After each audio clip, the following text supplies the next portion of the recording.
আসসালামু আলাইকুম এভরিওয়ান। আমাদের আজকের টপিক ইন্টিগ্রেশন। এখানে একটা প্রবলেম দেওয়া আছে, চলো সেটা সলভ করা যাক। শুরুতেই আমরা কোশ্চেনে দেওয়া ইকুয়েশনটা লিখব। তাহলে লিখি, given that the equation dr by d theta is equal to r square by theta। অতএব dr by d theta is equal to r square by theta। এবার পরবর্তী লাইনে আমরা ভ্যালুগুলো সেপারেশন করে নিব, অর্থাৎ আর এর মান একদিকে, থিটার মান অন্য পাশে।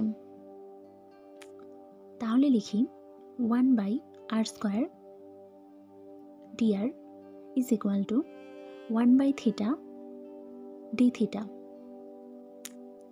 সাইড নোটে লিখে দিই সেপারেশন।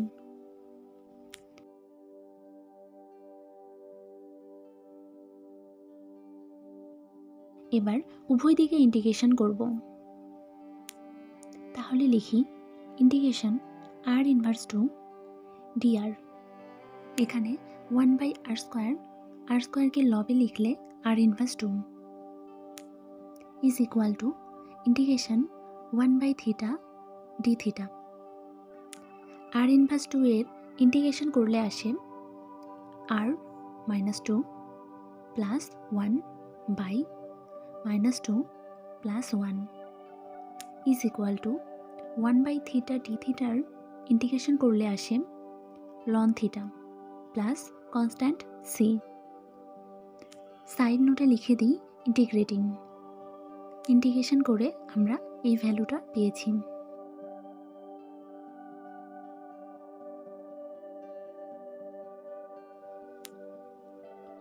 আচ্ছা, প্রশ্নে একটা জিনিস লক্ষ্য করি, ইকুয়েশনের পাশাপাশি একটা শর্ত দেওয়া আছে, r1 ইজ ইকুয়াল টু 2, অর্থাৎ এখানে থিটার ভ্যালু যদি 1 হয় তাহলে আর এর ভ্যালু 2 হবে, যেটা কোশ্চেনে শর্তে দেওয়া।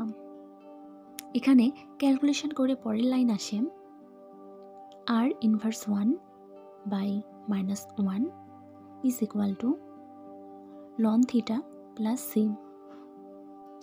দেন নেক্সট লাইনে আর ইনভার্স 1 এর ক্যালকুলেশন আসে 1 বাই আর, নিচে মাইনাস 1 এর কারণে শুরুতে মাইনাস, অর্থাৎ মাইনাস 1 বাই আর। লন থিটাকে বামে নিয়ে আসি, তাহলে লন থিটা বামে এলে মাইনাস লন theta is equal to constant C.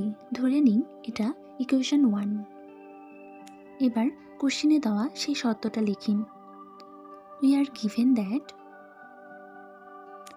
r1 is equal to 2, যেখানে থিটা যদি 1 হয় তাহলে আর এর ভ্যালু 2, অর্থাৎ হয় theta is equal to 1 then r is equal to 2। তাহলে আমরা থিটা অ্যান্ড আর এর ভ্যালু পেয়ে গেলাম। এবার থিটা অ্যান্ড আর এর ভ্যালু ইকুয়েশন 1-এ বসাবো। তাহলে লিখি, now putting the value of theta and r in equation number 1,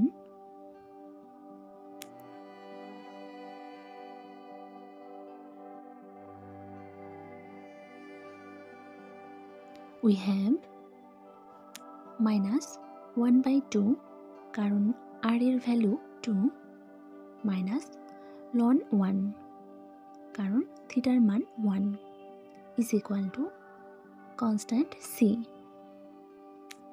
দেন পরবর্তী লাইনে অতএব C is equal to minus half minus ln 1 এর ভ্যালু 0। সরি, এখানে অতএব না, অর এর সাইন দিই। দেন পরবর্তীতে আমরা সি এর ভ্যালু পাচ্ছি, C is equal to minus half. এটাই অ্যান্সার।